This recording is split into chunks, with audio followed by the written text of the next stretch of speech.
Mesdames, Messieurs, bonsoir à tous et à toutes, bienvenue pour cette nouvelle vidéo dans laquelle j'aimerais vous parler un petit peu des comebacks qui sont sortis ce mois-ci, donc le mois de mai.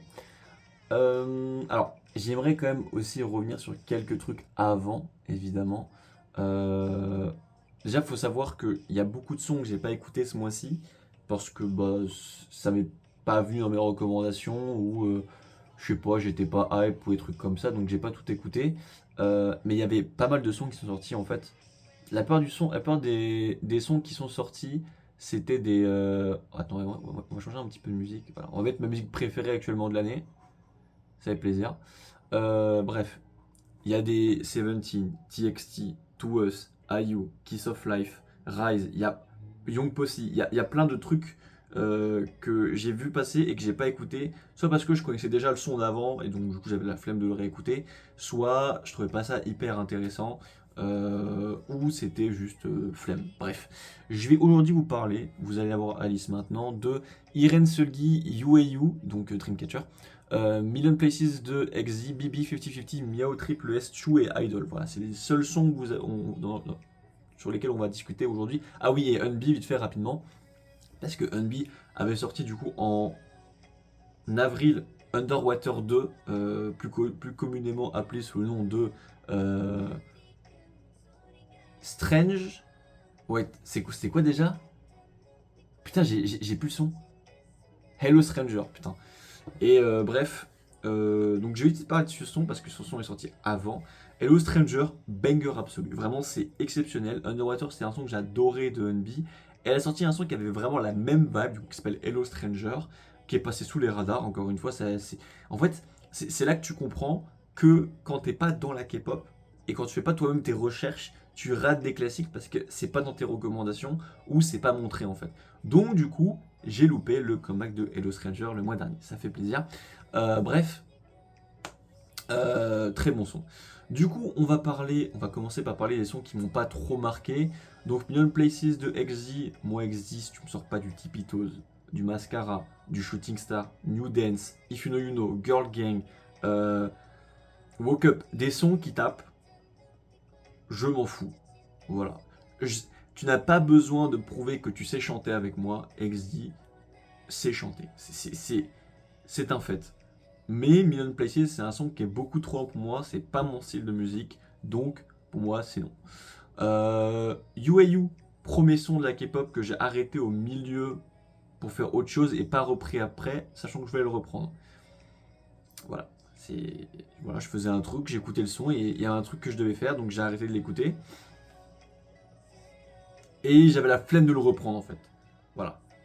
C'est Dreamcatcher, bordel de merde. C'est Dreamcatcher, mais j'ai pas laissé une chance supplémentaire à ce son. Faudrait que je le fasse pour me faire vraiment un vrai avis parce que j'ai pas écouté Final Chorus. Peut-être que ça va changer quoi que ce soit, mais voilà, c'est un son avec uniquement soit Jiu et Yuyeon. Voilà, parce qu'après il y a eu Handong et Dami qui ont quitté le groupe. Sion qui a prévu de rejoindre un Keben, si j'ai bien compris. Enfin bref, c'est un gros bordel. Bref. Ensuite, Irene Sulgi.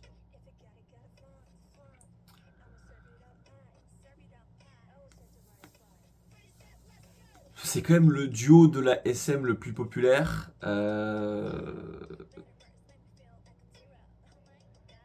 c'est pas fou quoi. Voilà. Donc là, je commence vraiment avec les sons qui m'ont, enfin les trucs qui m'ont pas fait le plus réagir. Bah, le son est sorti encore assez récemment. J'ai dû l'écouter deux fois entièrement.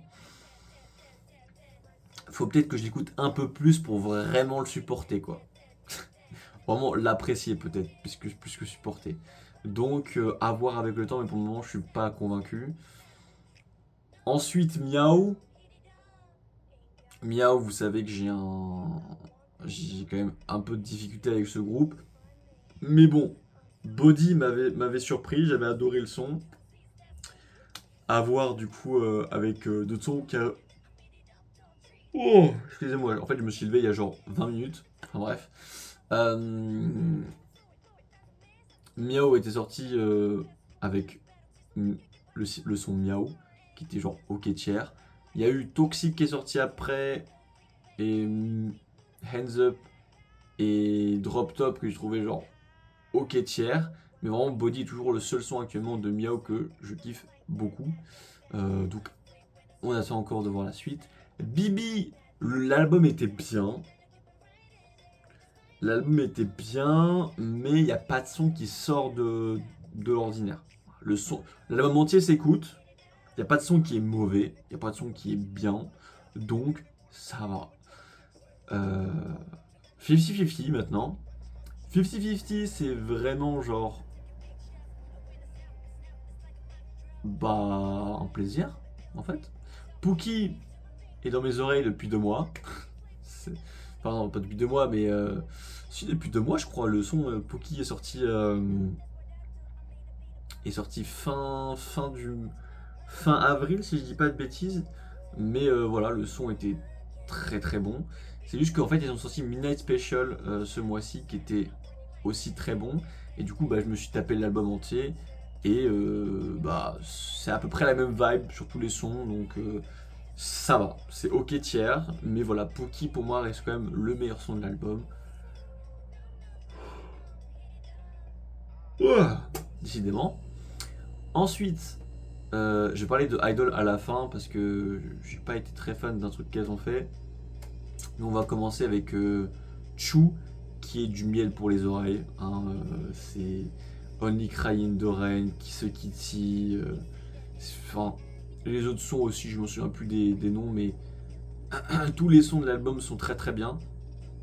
Donc pour moi, j'ai envie de me taper un album, je sais que je vais aimer tous les sons, je mets Choo. Voilà, je mets l'album de Choo. Choo m'a pas déçu encore. J'ai pas non plus été un giga fan des anciens sons, mais c'est toujours des sons qui s'écoutent et qui sont agréables à écouter. Donc pour moi, Choo, encore, c'est pas un fail, j'apprécie, c'est un plaisir. Triple S, l'album entier, pareil, même chose que Choo. Pur bonheur, sauf qu'à l'instar de Choo, bah, tous les sons de Triple S sont bien en fait. Il y a peut-être Aria qui est pas trop mon style parce que c'est que de la performance vocale, mais voilà, les Triple S en règle générale, c'est quelque chose de trop bien. Shout out to Persona et Love Child qui sont vraiment des très très bons sons de l'album, sans compter évidemment le title track Or Your Life qui est pareil, très très bon. Donc pour moi Triple S toujours encore un comeback qui a réussi et ça fait plaisir. Maintenant le gros morceau Idol, j'ai pas aimé. Voilà. Enfin, j'ai pas aimé la comment dire ce qu'elles sont devenues. Disons que c'est le côté où on fait un nouveau style, mais on reprend les autres sons. Alors, je vais essayer d'expliquer. Elles ont sorti le son Girlfriend juste après avoir fait un album entier remaster. Enfin, même pas remaster, juste on repompe des anciens sons de G-Idol sans Soojin. Donc c'est vraiment Idol version, donc tu reprends tous les classiques, donc Hwa, Han, Lion, La Tata, tout ça, sans Soojin, même pas de remaster, même pas de petits changements de musique, rien du tout, tu reprends juste sans Soojin. J'ai trouvé ça pas ouf du tout, parce que pour moi Soojin est quand même une essence importante de Yoja Idol, et elles ont refait tous les classiques de Yoja Idol en version Idol sans Soojin, ça n'a aucun intérêt, à part genre chier à la gueule de Soojin. Voilà, ça, moi c'est vraiment mon avis là-dessus. J'ai vraiment pas trouvé ça ouf comme move. Alors, ça fait très bah on refait mais sans Soojin. Non, si tu veux recréer un groupe, modifier l'essence même de ton groupe de idol et le transformer en idol, fais-le, il n'y a pas de problème. Mais tu modifies pas les classiques de Yoja Idol pour les refaire en idol version sans même changer l'instru, sans même changer un petit peu l'idée du son. Tu ne fais pas ça. C'est dégueulasse, je trouve pas ça fou du tout. Le Seraphim l'ont fait sur le premier album Sangaram, c'était qu'un seul album, donc pourquoi pas. Sitala avait fait Athletic Girl quand elle a quitté le groupe, ils ont refait le son en remplaçant Sitala par Wiso, c'est qu'un son, je m'en branle. Là, c'est que les classiques de Yoja Idol. Je suis pas un fan de Soojin, mais juste le concept de tout refaire de zéro rechanger l'identité entière de Yoja Idol et le trouver simplement en idol et de refaire tous les sons, j'ai trouvé ça nul à chier. Voilà, j'ai pas trouvé ça ouf, je trouvais ça inutile et mauvais surtout. Donc, bref, c'est pas un move que j'ai kiffé. Par contre, Girlfriend était déjà un son que j'ai pas du tout aimé. Donc je me suis dit, est-ce que je fais une vidéo pour me plaindre de ce que J-Idol a fait? Et j'ai réfléchi à faire. J'ai même tourné une vidéo, je me dis, est-ce que ça vaut la peine de le faire? Non. Pourquoi? Parce que, à part ça, c'est un mauvais move, ça a été fait, on passe à la suite, c'est pas grave, tant pis, c'est de la merde. Girlfriend est sorti, mais c'était un pré-release. Le vrai son était Good Thing, donc je me suis dit, je vais attendre la sortie de Good Thing et la sortie de l'album entier pour écouter les nouveaux sons qui allaient sortir. Donc, c'est ce que j'ai fait. J'ai attendu l'album, Good Thing est sorti, ça va. C'est pas. Ça vaut pas un Han, tu vois, mais c'est ok. Le son, il est bien. L'album maintenant, Chain, Unstoppable, Love Tease, très bon son. Donc, ça va. Par contre, le début là, avec Girlfriend et refaire tous les sons en version sans Soojin, faire comme si on repart de zéro, comme si de rien n'était, ça j'ai pas aimé. Voilà, c'est mon avis là-dessus. J'ai l'impression d'avoir le seul avis là-dessus. Mais bon. C'est tout pour cette petite vidéo, voilà. Je compte peut-être refaire ce concept tous les mois. Je pense que je vais faire ça tous les mois. Les petites reviews du mois qui sont sorties. Et également, je pense même continuer à faire ça une fois que je reprendrai le rythme de vidéos classiques, c'est-à-dire avec des vidéos réactions, des vidéos K-game, tout ça. Je pense refaire du coup ce concept-là de review générale des comebacks qui sont sortis durant le mois. Je trouve que ça peut être intéressant de faire ça, d'avoir du coup un avis à chaud et à froid. Bref. C'est tout pour cette vidéo, merci à tous, je vous dis au revoir, ça fait 12 minutes, c'est encore beaucoup trop long pour une vidéo qui est peu preview. Au revoir.